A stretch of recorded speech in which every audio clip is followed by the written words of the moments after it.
Welcome. आप सभी का हमारे इस चैनल पर स्वागत है। तो यदि आप चैनल पर पहली बार आए हैं तो इसको सब्सक्राइब कर लेंगे तथा अपने साथियों के साथ शेयर कर देंगे। तो हम पिछली बार देख रहे थे क्लास 5 पर्यावरण अध्ययन की, जो एक क्लास बीच में कट गई थी, तो इसको हम आज आगे कंटिन्यू करेंगे। तो इसके यदि आपने इसकी थ्योरी नहीं देखी है तो आप प्लीज़ इस करके उसको सबसे पहले देखिएगा, क्योंकि अगर आप उसको देखते हैं तो आपके हम आज कम से कम 70 क्वेश्चन करेंगे और उसमें से आपका एक भी क्वेश्चन गलत नहीं होगा। तो आप ये थ्योरी को ढंग से कर लीजिएगा, एक भी क्वेश्चन आपका गलत नहीं होगा, क्योंकि पर्यावरण का जो मैंने पहला चैप्टर है इसको पूरा कंप्लीट करवा दिया है। उसके सारे क्वेश्चन आज देखेंगे, लगभग 70 का अप्रॉक्स क्वेश्चन है। तो यदि आप क्लास को ध्यान से देखे होंगे तो आपका एक भी क्वेश्चन गलत नहीं होगा। तो हम आपको तो एक चीज़ और बता देते हैं। तो थोड़ी देर में पहले बहुत से बच्चे कमेंट कर रहे हैं कि सर फॉर्म भरने में जो बहुत से मिस्टेक्स हो जा रही हैं, तो उसके लिए क्या करें। तो हम क्या करेंगे, आपको लाइव फॉर्म भर के बताएंगे। तो फॉर्म कैसे भरें और इसको हम पूरा डिटेल में बताएंगे। तो आप 10 बजे के आसपास ये वीडियो आएगा, तो उसके लिए आप तैयार रहिएगा। और कुछ बच्चे पूछ रहे हैं कि सर कौन सी बुक्स पढ़ें, तो इसके लिए भी मैंने पहले वीडियो अपलोड कर दिया है, तो आप इसको जाकर देख सकते हैं। तो हम बिना किसी देरी के आज हम अपनी क्लास शुरू कर लेते हैं। तो पहला क्वेश्चन है, निम्न में कौन सा दिवस प्रतिवर्ष 5 जून को मनाया जाता है। निम्नलिखित में से कौन सा दिवस प्रति वर्ष 5 जून को मनाया जाता है। तो विश्व पर्यावरण दिवस 5 जून को मनाया जाता है। आपने ध्यान से देखा होगा तो हमने बहुत डिटेल में कवर किया है इसको कि कौन से सम्मेलन के दौरान ये मनाया गया था। तो विश्व पर्यावरण दिवस कब मनाया जाता है, तो 5 जून को मनाया जाता है। निम्न में से किस में ऊर्जा का प्रवाह एक दिशी होता है। तो ऊर्जा का प्रवाह एक दिशी होता है, खाद्य श्रृंखला में होता है। खाद्य श्रृंखला में ऊर्जा का प्रवाह एक दिशी होता है। जैसे हमने बताया था कि पौधे होते हैं, पौधे को टिड्डा खाता है, टिड्डे को मेढक खा जाता है और मेढक को सांप खा जाता है। तो इस तरह से ऊर्जा का प्रवाह एक ही दिशा में होता चला जाता है। अगला है, सुंदरलाल बहुगुणा प्रसिद्ध पर्यावरणविद थे, उनका संबंध निम्नलिखित में से किस आंदोलन से था। तो ये किससे आंदोलन संबंधित थे, चिपको आंदोलन से संबंधित थे। चिपको आंदोलन कब हुआ था, तो 1973 में हुआ था और ये उसके प्रणेता थे। तो चिपको आंदोलन, ये कौन सा ऐसा ऑप्शन सही हो जाएगा, तो चिपको आंदोलन शुरू हो जाएगा, सही हो जाएगा आंसर, चिपको आंदोलन शुरू किया था। अगला है 4 नंबर, निम्नलिखित खाद्य श्रृंखला के रिक्त स्थान पर क्या आएगा। तो खाद्य श्रृंखला के रिक्त स्थान पर क्या आएगा, तो पौधा है, पौधे को टिड्डे ने खाया और टिड्डे को कौन खा गया, टिड्डे को मेढक खा जाएगा। कौन खाएगा, मेढक, और मेढक को सांप खा जाएगा और सांप को मोर। तो इस तरह से यहाँ पर कौन फिल इन द ब्लैंक में कौन भरा जाएगा, तो मेढक। तो मेढक हो जाएगा, क्या हो जाएगा कि इस खाद्य श्रृंखला के रिक्त स्थान पर आएगा। अगला है, निम्न में से कौन पारिस्थितिक तंत्र का उदाहरण है। तो जहाँ पर जीवन होते हैं और पारिस्थितिक वहाँ पर जीव जंतु रहते हैं, तो पारिस्थितिक तंत्र इकोसिस्टम का कौन सा उदाहरण है, तो मरुस्थल भी है, सवाना भी है और टुंड्रा भी है। मतलब ये सभी हो जाएंगे, सारे किसके उदाहरण हैं, सारे पारिस्थितिक तंत्र के उदाहरण हैं, सारे इकोसिस्टम के उदाहरण हैं। 6 नंबर क्वेश्चन देख लेते हैं। अगला क्वेश्चन, 6 नंबर क्वेश्चन है, वन्य जीव सप्ताह कब मनाया जाता है। तो वन्य जीव सप्ताह मनाया जाता है अक्टूबर के प्रथम सप्ताह में। बहुत मैंने पढ़ाया था, बहुत ध्यान से आपने अगर देखा होगा तो आपको सारे क्वेश्चंस के आंसर आप दे पा रहे होंगे। तो वन्य जीव सप्ताह कब मनाया जाता है, तो वन्य जीव सप्ताह मनाया जाता है अक्टूबर के प्रथम सप्ताह में। नेक्स्ट है, पृथ्वी के कितने प्रतिशत भाग पर स्थल मंडल, मैंने बहुत ध्यान से इसको कवर किया था, आपने देखा होगा। तो मैंने बताया था कि 1/3 अप्रॉक्स, लगभग 1/3 है। तो 1/3 तो लगभग 33.33% होता है, बट 29% लगभग में है, याद रखना, अप्रॉक्स 29% के आसपास जो है पृथ्वी के पर स्थल मंडल पाया जाता है। ठीक है, प्रकृति की क्रियात्मक इकाई क्या, मैंने बहुत ध्यान से इसको कवर किया था और बहुत डीप में। तो इसको परितंत्र बोलते हैं, इसको क्या बोलते हैं, परितंत्र बोलते हैं, इकोसिस्टम बोलते हैं। क्या बोलते हैं, इकोसिस्टम बोल देंगे। प्रकृति की क्रियात्मक इकाई को क्या बोलेंगे, इकोसिस्टम या परितंत्र बोलते हैं। 8 हो गया। 9 नंबर क्वेश्चन देखते हैं। ये क्वेश्चन, अमृता देवी बिश्नोई ने किस वृक्ष की रक्षा हेतु अपनी जान की बलि दी थी। तो इन्होंने खेजड़ी, राजस्थान के जोधपुर में खेजड़ी वृक्ष की रक्षा करते हुए इन्होंने अपना बलिदान दिया था। इसको भी याद रखेंगे। प्रत्यक्ष या अप्रत्यक्ष रूप से सभी जीवों के लिए ऊर्जा का प्राथमिक स्रोत क्या है। तो मैंने बहुत ध्यान से इसको कवर कराया था। तो सूर्य हो जाएगा, इसका क्या हो जाएगा, सूर्य। प्रत्यक्ष या अप्रत्यक्ष रूप से सभी जीवों के लिए ऊर्जा का प्राथमिक स्रोत सूर्य होता है।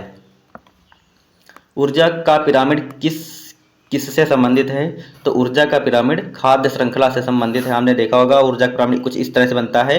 नीचे आएगा उत्पादक आएगा, प्राथमिक उपभोक्ता आएगा, उसके बाद द्वितीयक आएगा और उसके बाद तृतीयक आएगा। तो इस तरह से जो इसका ऊर्जा जो ये बनता है ऊर्जा का पिरामिड, ये हमेशा सीधा होता है। ऊर्जा का पिरामिड कैसा होता है? हमेशा सीधा होता है और हमेशा 10%। और इसमें जो लिंडेमान ने 10% ऊर्जा का नियम दिया था, उसके अंदर क्या होता है कि 90% ऊर्जा की हानि हो जाती है और 10% ऊर्जा अगला जो भी जीव जंतु खाएगा तो उसको 10% ऊर्जा मिल जाती है। तो अगला देख लेते हैं आगे। पहला है, इसके बाद विश्व पर्यावरण दिवस कब मनाया जाता है? तो रिपीटेड क्वेश्चन, 5 जून को मनाया जाता है। अगला है अपशिष्ट उत्पादों को खाने वाले जीवों को क्या कहा है? जो अपशिष्ट उत्पादक होते हैं उनको खाने वाले जीवों को क्या बोलते हैं? उनको बोलते हैं मृतक भक्षी बोलते हैं, डिकम्पोजर बोलते हैं। तो अपशिष्ट उत्पादों को खाने वाले जीवों को कहा जाता है मृतक भक्षी। इसको भी याद रखेंगे। निम्न में से कौन सा क्रम पारिस्थितिक तंत्र में ऊर्जा प्रवाह के संबंध में सही है? कौन सा पारिस्थितिक तंत्र ऊर्जा प्रवाह के संबंध में सही है? तो सबसे ऊपर आएगा उत्पादक। उत्पादक के बाद उसको उपभोक्ता उसको यूज करेगा, उसके बाद अपघटक। तो पहले उत्पादन करने वाले लोग आएंगे, उसके बाद उसको खाने वाले लोग आएंगे और उसके बाद उसको मिट्टी में मिलाने वाले लोग आएंगे। तो इस तरह से अब ये इसको याद रखेंगे, बहुत ध्यान से देखेंगे क्लास को। अगला है, निम्नलिखित में से कौन सा जैवमंडल का अजैविक घटक नहीं है? अजैविक घटक नहीं है पूछ रहा, मतलब पूछ रहा है जैविक घटक कौन सा है। तो प्रोटीन ये अजैविक घटक है, ये भी अजैविक घटक है, फास्फोरस भी अजैविक घटक है, इनमें जान नहीं होती है। और कवक क्या है? ये जैविक घटक हो जाएगा। कवक क्या हो जाएगा? तो जैविक घटक हो जाएगा। जिसमें जीवन है उसी को क्या बोलेंगे? जैविक घटक बोलेंगे। तो कौन सा जैव मंडल का अजैविक घटक नहीं है, मतलब जैविक पूछा है तो जैविक हो जाएगा कवक। तो कवक क्या हो जाएगा? जैविक घटक हो जाएगा।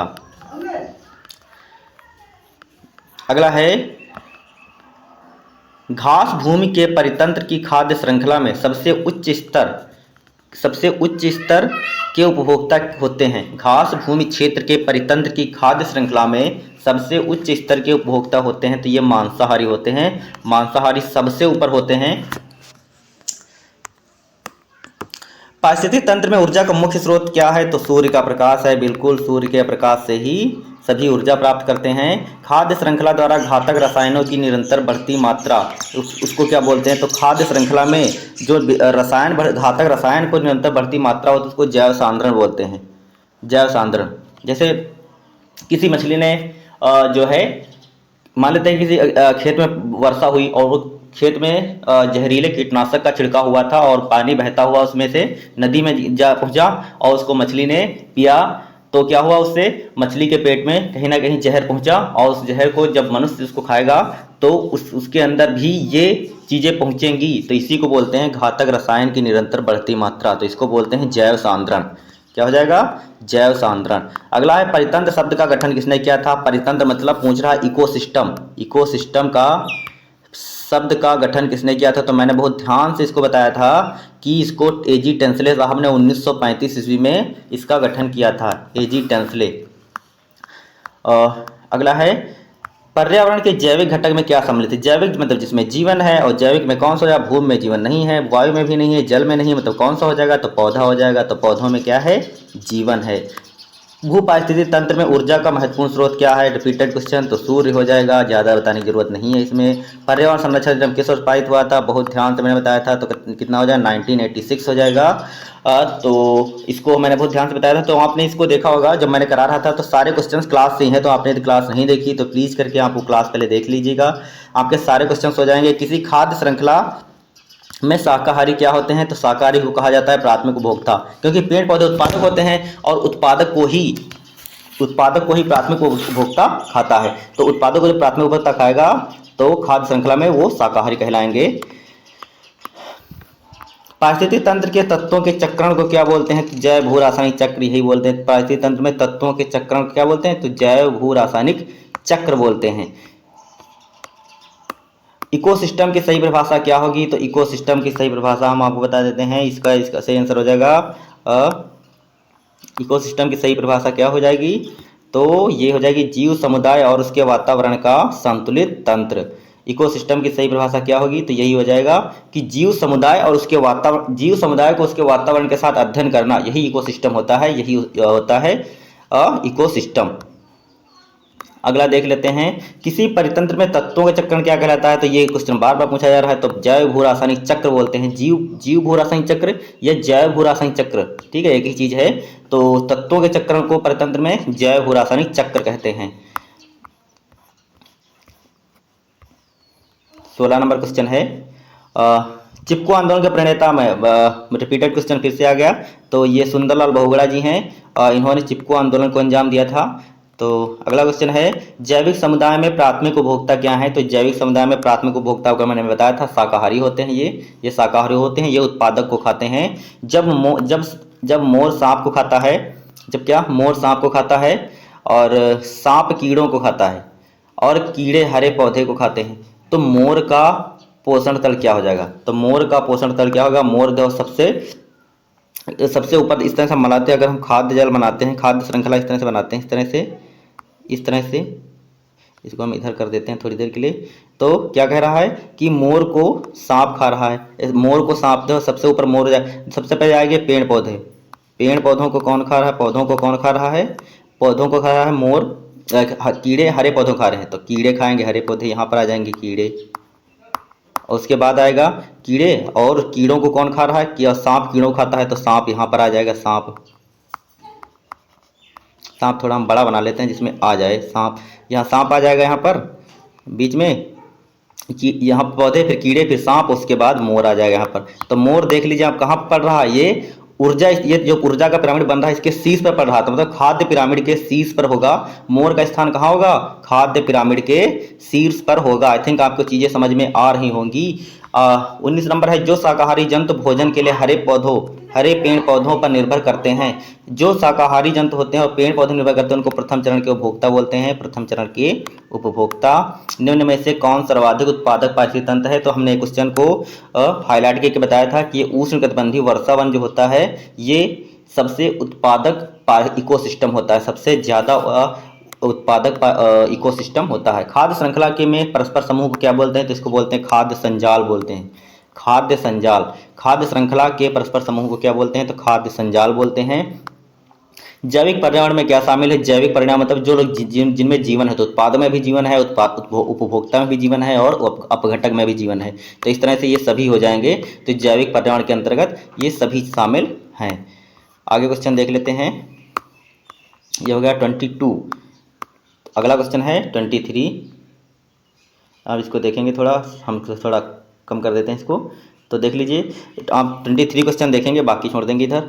ऊर्जा संवहन के निम्नलिखित आरेख को ध्यानपूर्वक देखें। तो ये मतलब देखो इसमें क्या कह रहा है, उपयुक्त आरेख के आधार पर कौन सा विकल्प सही होगा? तो इसमें देखो, इसमें आंसर हो जाएगा सी वाला सही हो जाएगा। पहले पर देखिए, पहले पर होगा सूरज, यहाँ से सूरज क्या करेगा, यहाँ पर सूरज हो जाएगा। उसके बाद बकरी हो जाएगी नंबर 3 पर बकरी हो जाएगी, और 5 पर मनुष्य हो जाएगा, 5 पर मनुष्य हो जाएगा। कैसे होएगा? तो सूरज से यहाँ पर पेड़ पौधों को आएगी ऊर्जा। पेड़ पौधे यहाँ से प्रकाश संश्लेषण द्वारा अपना भोजन बनाएंगे, और पेड़ पौधों को कौन? बकरी खाएगी। और बकरी को कौन खा सकता है? तो 5 नंबर पर मनुष्य आ जाएगा। हाँ, तो बकरी को कौन खाएगा? बकरी को कई जो होते हैं जंतु खा जाते हैं, और मनुष्य क्या करेगा? इन सबको खा सकता है। मनुष्य इन सबको खा सकता है, और सबको। तो यहाँ पर क्या आएगा? 5 पर मनुष्य आ जाएगा। तो आप इसको ध्यान रखेंगे। खाद्य श्रृंखला में एक अध्यापक मेधा पाटेकर व अमृता देवी बिश्नोई के योगदान पर बोल रहा है, क्योंकि, तो वो क्या कर रहा है आपको बताना है। तो अध्यापक मेधा पाटेकर और अमृता देवी बिश्नोई के योगदान पर बोल रहा है, मतलब वो दोनों के आंदोलन किससे जुड़े हैं? इन दोनों के आंदोलन पर्यावरणीय मुद्दों से जुड़े हैं, इसलिए इनको डिस्कस कर रहा है। अगला है, वन्य प्राणी सप्ताह प्रतिवर्ष मनाया जाता है। कब मनाया जाता है? वन्य प्राणी सप्ताह प्रतिवर्ष मनाया जाता है अक्टूबर के प्रथम सप्ताह में। अक्टूबर के प्रथम सप्ताह में। वर्ष सन 1992 में पर्यावरण सुरक्षा से संबंधित प्रथम पृथ्वी सम्मेलन किस शहर में हुआ था? तो रियो डी जेनेरियो में हुआ था। ब्राजील के रियो डी जेनेरियो में 1992 में पृथ्वी सम्मेलन आयोजित किया गया था। यदि एक मेढक एक टिड्डे को खाता है तो ऊर्जा का स्थानांतरण होगा। ऊर्जा का स्थानांतरण क्या होगा? तो मेढक टिड्डे को खाता है, तो टिड्डा घास खाता है, तो घास खाने वाले जो शुरू में होते हैं उनको क्या बोलते हैं? उनको बोलते हैं प्राथमिक उपभोक्ता। तो प्राथमिक उपभोक्ता से किसमें जा रहा है? द्वितीयक उपभोक्ता में जा रहा है। तो प्राथमिक से द्वितीयक में जा रहा है। जब मेढक टिड्डे खाएगा तो मेढक द्वितीयक में चला जाएगा, और टिड्डा प्राथमिक में होगा। तो प्राथमिक उपभोक्ता से द्वितीयक उपभोक्ता में ऊर्जा का ट्रांसफर हो रहा है। अगला है हाँ निम्न में से पृथ्वी पर कौन सा पारिस्थितिक तंत्र सबसे बड़ा, तो सबसे बड़ा पारिस्थितिक तंत्र आपको बताया था समुद्र है पृथ्वी पर। पर्यावरण को बचाने के लिए चिपको आंदोलन में से कौन सा राज्य जुड़ा था, तो चिपको आंदोलन से उत्तराखंड राज्य जुड़ा था, मैंने बताया था आपको। कौन द्वितीय श्रेणी का उपभोक्ता है, तो द्वितीय श्रेणी का हम बता देते हैं। और द्वितीय श्रेणी का हमको बताना है तो जो क्या करे मान लेते हैं कोई प्राथमिक उपभोक्ता होगा, उसके बाद द्वितीय श्रेणी का उपभोक्ता। तो प्राथमिक में कौन आ जाएगा, प्राथमिक में आ जाएगा और टिड्डा वगैरह आ जाएगा। और जो तो इसमें से देखो सांप क्या करता है, सांप का स्तर होगा जैसे टिड्डे को मेढक के बाद सांप आएगा, तो ये नहीं होगा। बकरी आ जाएगी।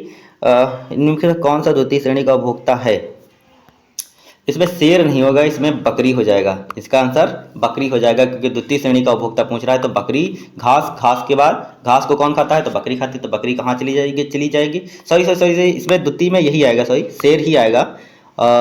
शेर आएगा क्योंकि जो है प्राथमिक में बकरी जो है क्या करती है, ये घास खाती है, तो बकरी को कौन खाएगा, शेर। तो शेर क्या हो जाएगा, शेर का स्तर हो जाएगा द्वितीय श्रेणी, क्योंकि हाथी मांस खाता नहीं है। सांप तो इसका स्तर तीसरा पहुंच जाता है, तो शेर ही होगा। शेर क्या करेगा, द्वितीय श्रेणी का उपभोक्ता अंतर्गत आएगा। चिपको आंदोलन किस राज्य से संबंधित है, तो ये उत्तराखंड राज्य से संबंधित है। खाद्य श्रृंखला में ऊर्जा का प्रवाह कैसा होता है, समय हमेशा एक दिशी होता है, हमेशा एक दिशी होता है। परितंत्र में ऊर्जा का प्राथमिक स्रोत क्या है, तो सूर्य का प्रकाश है, बिल्कुल। अगला है निम्न में से कौन सा पर्यावरण अध्ययन का घटक नहीं है, तो मानव का भी हम पर्यावरण में अध्ययन करते हैं, वायुमंडल का भी करते हैं और जल मंडल का भी करते हैं, बट सौर मंडल का अध्ययन ये जियोग्राफी के अंतर्गत आएगा। इसको भी याद रखेंगे। चिपको आंदोलन के प्रणेता कौन थे, तो सुंदरलाल बहुगुणा जी थे। सुंदरलाल बहुगुणा चिपको आंदोलन के प्रणेता थे। पर्यावरण संरक्षण पर निम्न में कौन गैर सरकारी संगठन कौन सा गैर सरकारी संघ समर्पित है, तो हमने बताया था WWF पर्यावरण संरक्षण से संबंधित ये संघ बनाया गया था और इसकी स्थापना सॉरी इसका फुल फॉर्म है world wild life fund for nature. और इसका हेडक्वार्टर कहाँ हो जाएगा, तो इसका हेडक्वार्टर है ग्लैंड, स्विट्जरलैंड में। तो आगे हम देख लेते हैं। अगला क्वेश्चन है 10% नियम किसने दिया था, मैंने अंत में सबसे पढ़ाया था, आपने देखा होगा, तो लिंडेमान साहब थे। इन्होंने ऊर्जा का 10% नियम दिया था। पर्यावरण दिवस कब मनाया जाता है, तो पर्यावरण दिवस बार रिपीटेड क्वेश्चन, तो 5 जून को पर्यावरण दिवस मनाया जाता है। पारिस्थितिक तंत्र का उदाहरण कौन सा इनमें से, तो वायु जल ये सब पारिस्थितिक तंत्र के उदाहरण नहीं होंगे। इसका पारिस्थितिक तंत्र का उदाहरण कौन सा हो जाएगा, तो तालाब में बहुत सारे जीव जंतु रहते हैं, तो तालाब इसका एक इकोसिस्टम का उदाहरण हो जाएगा। कौन सा जैविक कारक नहीं है, तो जैविक कारक नहीं मतलब जिनमें जीवन नहीं है, तो पेड़ पौधे में जीवन है तो जैविक कारक हो जाएंगे। सूक्ष्म जीव में जीवन है तो ये जैविक कारक हो जाएंगे। जंतु में जीवन है तो जैविक कारक हो जाएंगे। प्रस्तर में जीवन नहीं है इसलिए क्या होगा, ये जैविक कारक नहीं होंगे। अधिकतर पेड़ पौधे पाए जाते हैं कहाँ बताया जाए, तो मैंने बताया था कि पेड़ पौधे कहाँ पाएंगे, पेड़ पौधे तो स्थल पर ही पाए जाएंगे।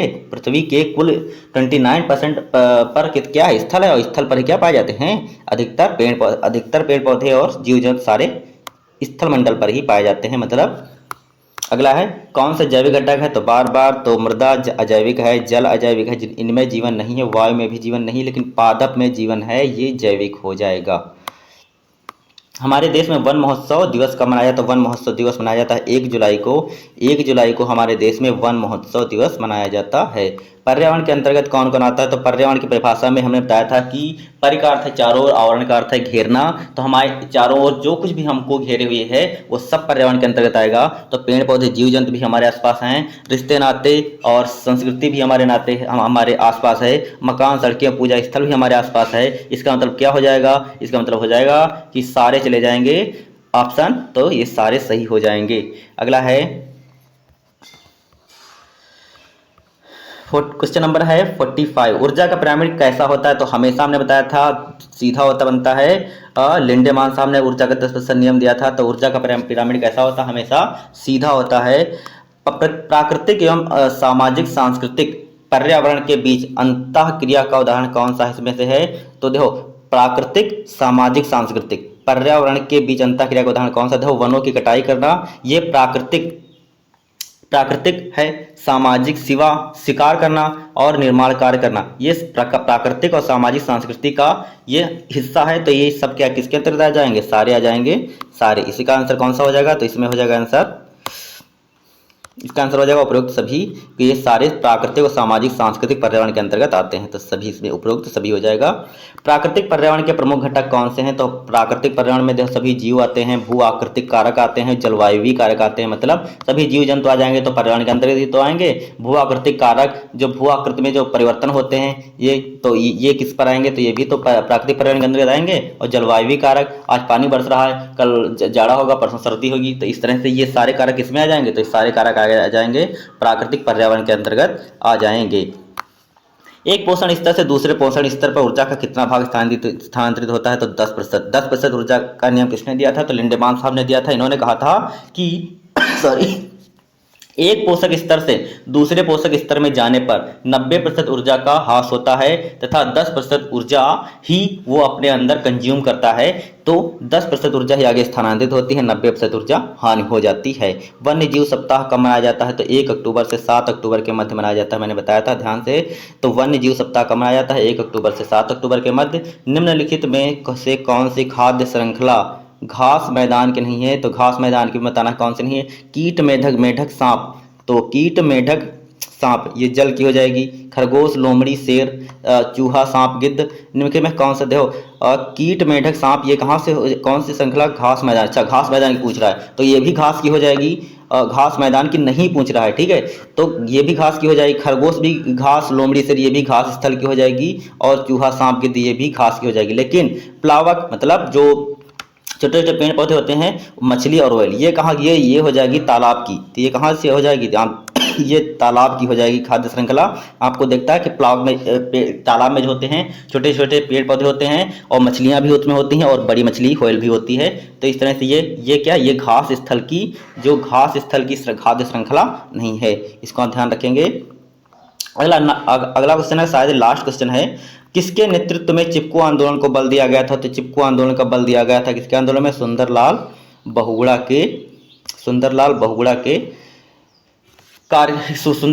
के नेतृत्व में इसको चिपको आंदोलन को बल दिया गया था। तो ये रहे सारे क्वेश्चंस। अब हम आज का क्वेश्चंस पूछ लेते हैं। क्वेश्चन ऑफ द डे, आपको बताना है इस क्वेश्चन का आंसर। तो इस क्वेश्चन का आंसर है, आपको बताना है कि 5 जून को कौन सा दिवस मनाया जाता है। इसके अलावा 22 मार्च को कौन सा दिवस मनाया जाता है। इसी तरह से 22 अप्रैल को कौन सा दिवस मनाया जाता है। 22 अप्रैल को कौन सा दिवस मनाया जाता है और 22 मई को कौन सा दिवस मनाया जाता है। इनके सारे के क्वेश्चंस के आंसर आप कमेंट बॉक्स में अवश्य देंगे। यदि आप अच्छे से तैयारी कर रहे होंगे, आप सीरियसली होंगे, तो आप इन क्वेश्चंस के जवाब जरूर देंगे। तो आप प्लीज़ करके इन क्वेश्चंस के आंसर कमेंट बॉक्स में जरूर दीजिएगा। 5 जून को क्या मनाया जाता है, 22 मार्च को क्या मनाया जाता है, 22 अप्रैल को क्या मनाया जाता है और 22 मई को क्या मनाया जाता है। ये सारे इवेंट ये पर्यावरण से संबंधित हैं, इसलिए आप इनको ध्यान से देख लेंगे एक बार और इनको याद कर लेंगे। अगर आपने पिछली क्लास देखी है तो आप सारे क्वेश्चंस के जवाब आपको ये क्लास बहुत अच्छी लगी होगी। तो आशा करते हैं आपको ये क्लास अच्छी लगी होगी। यदि आप चैनल पर पहली बार आए हैं तो इसको सब्सक्राइब कर लेंगे, अपने साथियों के साथ शेयर कर देंगे और प्लीज़ करके आप चैनल को शेयर ज़्यादा से ज़्यादा कर दीजिए, जिससे हमारा मोटिवेशन लेवल बढ़े। तो आज के लिए इतना ही थैंक यू।